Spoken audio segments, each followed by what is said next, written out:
이 세계적으로 유명한 베스트셀러 작가인 말콤 글래드웰은 자신의 저서인 아웃라이어에서 타고난 재능이나 개인의 의지보다 성공적인 영역이 더 중요한 가설을 입증하기 위해서 터마이트라 불린 어린 천재 집단의 사례를 들었습니다. IQ 테스트를 통해 상위 1%인 730여 명의 학생을 출연해서 그들의 일생을 추적하며 교육이나 성과, 직업병화, 승진 등의 정보를 꼼꼼하게 기록했습니다. 그리고 반세기에 걸쳐 연구를 한 결과 환경적인 요인이 개인의 의지보다 압도적으로 그들의 삶에 영향을 미친다는 결론을 얻었습니다.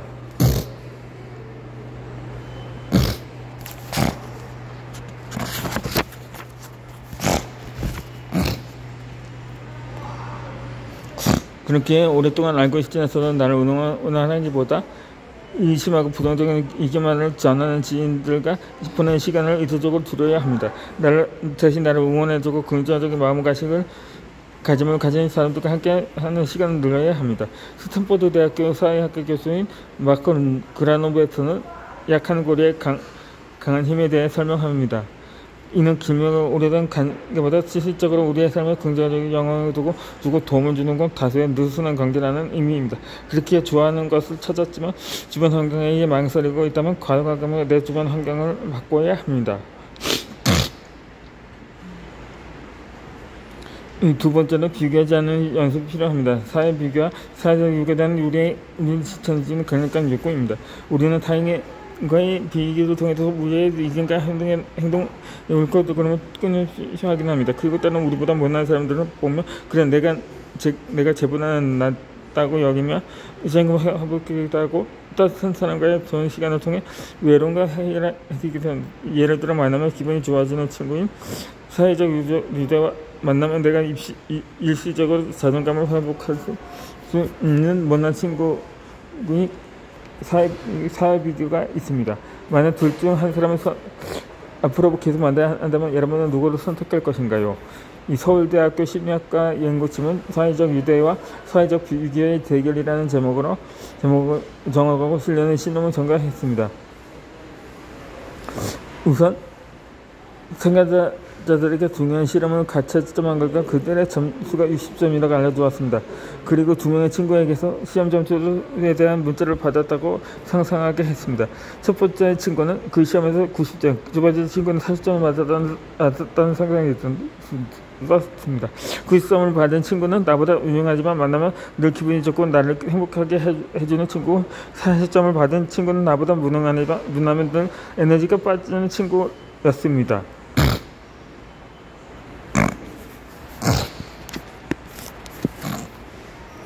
이 사회적인 비교가 중요하다면 40점을 받은 친구를, 사회적 유대가 중요하다면 전자의 친구를 선택할 것이 확실한 상황을 일부러 만드는 것입니다.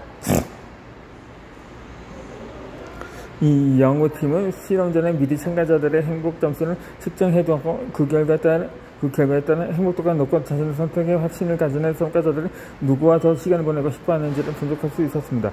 유사한 실험을 반복하면서 연구팀은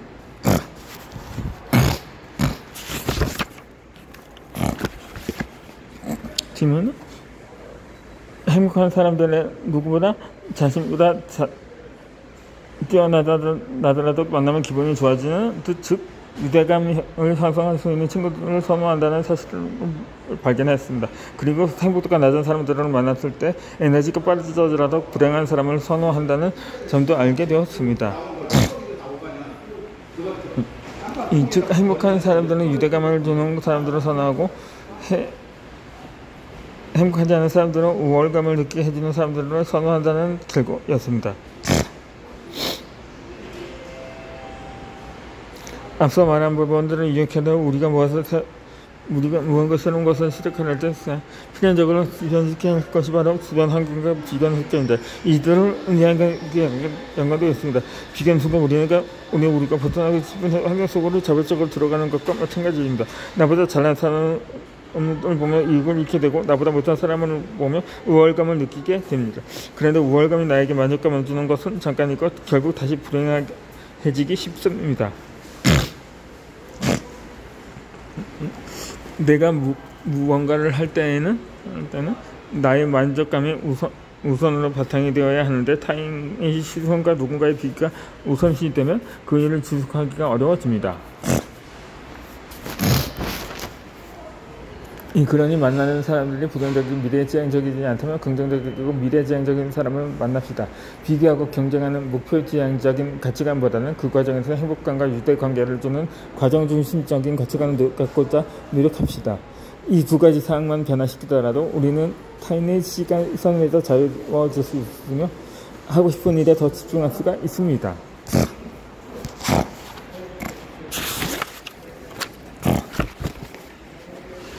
당신의 소비 패턴을 바꿔야 하는 이유가 있습니다.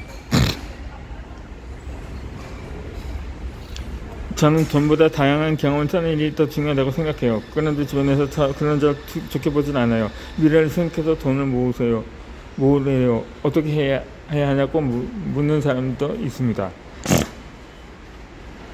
나에게 고민을 얘기하는 사람들은 20대 중반에서 30대 중반 사이가 대부분이기에 직장에 있는 경우가 많습니다.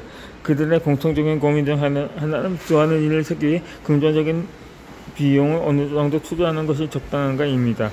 특히 그들은 자기개발의 의지가 강하기 때문에 더 나은 삶을 살기 위해 경영에 쓰는 비용을 아까워하지 않습니다. 하지만 세상은 하다 다른 사람들까지 이야기 나누며 이런 것들을 배우는데 비용을 들고 있다고 하면 너 적 안 듣느냐거나 그렇게 돈 훔쳐만 써서 뭐 하냐는 시기에 피자를 듣고 불안해진다는 것입니다.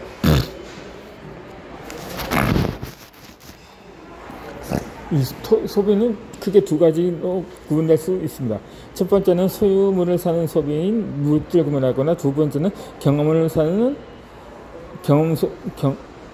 경험 구매입니다. 소유물을 사는 소비나 소비하는 행동은 물건이 생기는 소비를 의미합니다. 예를 들어 명품이나 식료품을 사거나 옷을 사는 등 눈에 보이는 실체가 남는 소비 행위입니다. 반면에 경험을 사는 소비는 소비의 결과로 물건이 생기지 않고 보이지는 않는 경험이나 추억 그리고 지식이 생기는 소비를 말합니다.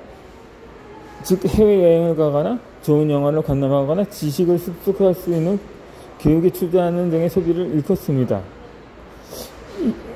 심리학자이자 스코넬 대학교 교수인 길러비치와 국제법 명예법 교수 반 보벤은 2003년도 캐나다 브리티시 컬럼비아 대학 중인 97명의 학생들에게 최근에 행한 구매와 대해 떠올려보라고 한 뒤 그 구매가 자신을 얼마나 행복하게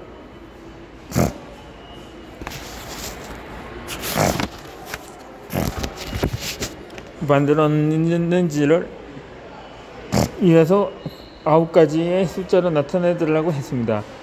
그러다 놀랍게도 물질 구매를 한 학생들의 평균 행복지수는 6.62였지만 경영 구매를 한 학생들의 평균 행복지수는 7.51이었습니다. 또한 잘 쓴 돈이라는 평가를 이래서 9가지로 나타내달라고 했을 때 물질 구매를 한 학생들의 평균 6.42에 불과하고 경험 구매를 한 학생들의 평균은 7.30에 육박했습니다.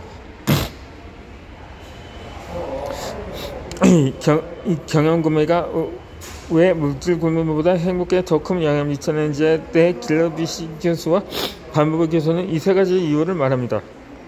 첫째로 우리가 소유한 물질은 타인과의 비교를 불러일으키지만 우리가 겪은 경험은 상대방과의 비교를 불러일으키지 않는다는 것입니다.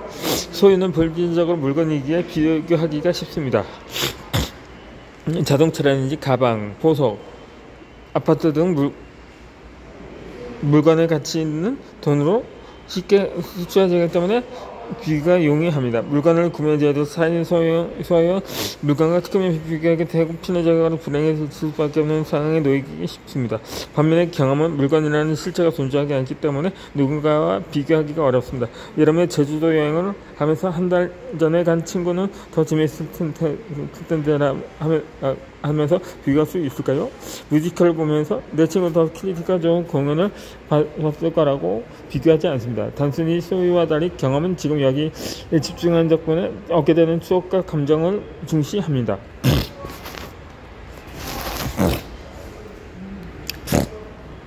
경험고문과 물질보다 행복한 점성 이유는 경험을 사람들에게 물질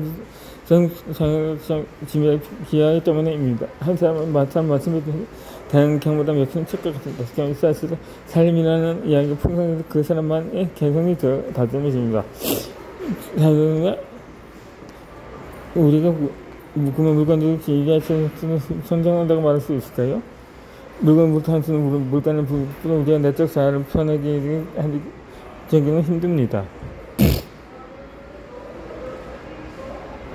세 번째로 경험을 통해 우리는 자인과 누대가 관계가 이야기를 할 수 있습니다. 한번 생각해보면 우리가 물건을 누대가 되면 그동안 불편해지기 쉽습니다. 물건 그것을 가지고 어떻게 되고 사람들이 보면 자극을 시작하거나 사람도 소외감을 느끼기 시작합니다. 자연스럽게 경험가 되어 있는 서로 간의 못하고 이야기합니다. 서로의 경험 나누는 수다를 떨 수 있는 것입니다. 좋은 사람들과 맛있는 음식 먹으면 수다를 떠는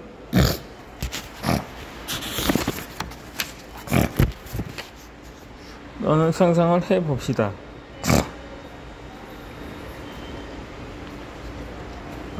경험을 통해서 전생산 무한가 말고 유대감을 썼습니다. 함께 마침에 가는 죽은 날을 공유할 수 있는 그것을 써가는 활성을 터가는 유대감을 갖고 깊은 인간관계를 만들게 돕습니다. 이 소유에 고집하며 사상의 깊이가 있는 사람들은 불행한 활용률이 높습니다. 하지만 경영 순수하고 그 중에서 사실이 만족하고 유득을 쌓는 사람들은 행복한 활용률이 높습니다. 소유에 쉽숙할수록 자존감은 낮아지기 쉽지만 경험이 열릴수록 자신의 장점을 구축하고 자존감을 높이기 수월하기 때문입니다. 그러니 물질 구매보다 경험 구매에 지출이 더 많이 나간다고 걱정해야 하고 불안해할 필요는 없습니다. 단시간에 경험이 한 것을 사라지지 않도록 일관성에도 썩어갈 수 있도록 잘 활용해야 합니다. 사용한 경험으로 꾸며진 나의 이력서를 보고 많은 사람들이 느끼고 더 많은 기회가 찾아올 수 있으니 말입니다. 마지막으로 최근 1년간 여러분의 소비와 경험을 한번 살펴보기 바랍니다. 이제 경상이 나아졌을 때도 나섰을 때였음에도 요즘 불행한 생각하면 그 이유로 하나가 늘어난 소속의 경험을 구매하는데 인생의 소유를 늘리는 인생 성식경이 털수 때문입니다. 나는 여러분의 물질을 목한 모습을 장식하보다 경험으로 사람의 이야기를 자연스럽게 만들어 가길 바랍니다.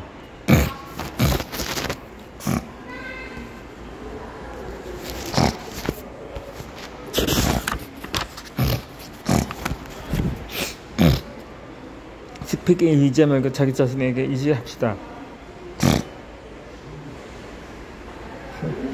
이 대학교에서 배우는 과목은 제가 좋아하는 일과 전혀 관련이 없어요. 그래도 열심히 공부해야 할까요? 그래도 학교를 졸업해야 할 것 같고 요즘 다들 대학은 기본적으로 나오지 않고 고민을 보는 대학생이 있습니다. 이렇게 자신의 진로는 내 대한 두려움으로 나에게 이 같은 질문을 했습니다.